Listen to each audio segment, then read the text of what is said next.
Petaka menimpa seorang buruh bangunan bernama Slamet Rianto 50 tahun. Ia diduga kesetrum aliran listrik di proyek rumah Banjar Mengening, Desa Cemagi, Mengui, Badung, Senin 14 Agustus. Insiden kesetrum itu bahkan merenggut nyawa buruh bangunan asal Rembang, Jawa Tengah tersebut.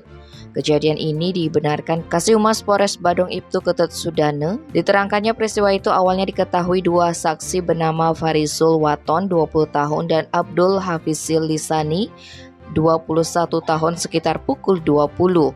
Keduanya ke tempat kejadian perkara hendak menyalakan listrik.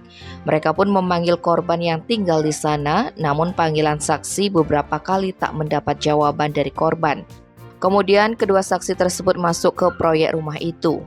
Kala itu lampu di TKP mati sehingga situasi dalam keadaan gelap, maka kedua saksi menyalakan senter untuk menerangi. Akan tetapi mereka dibuat kaget lantaran mendapati korban tidak sadarkan diri. Alhasil saksi buru-buru mematikan senter dan berlari keluar untuk meminta pertolongan warga sekitar. Namun tidak ada yang berani menolong karena posisi korban seperti kaku tersetrum.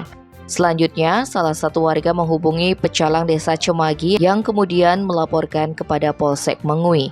Adapun hasil identifikasi dan olah TKP oleh pihak kepolisian, kondisi korban sudah kaku. Tangan kiri buruh bangunan itu menggenggam kresek berisi sabun mandi, sikat gigi, dan pasta gigi. Selain itu terdapat luka bakar pada punggung kiri sampai dengan ketiak kiri. Terdapat luka gores pada jari manis kanan serta dari wajah sampai dengan leher sudah membiru. Berikutnya, jenazah Slamet dibawa menggunakan ambulans BPBD Kabupaten Badung ke Rumah Sakit Umum Pusat Prop Ngurah Denpasar guna proses lebih lanjut. Polisi juga memasang polis lain di TKP. Tim Bali Express melaporkan.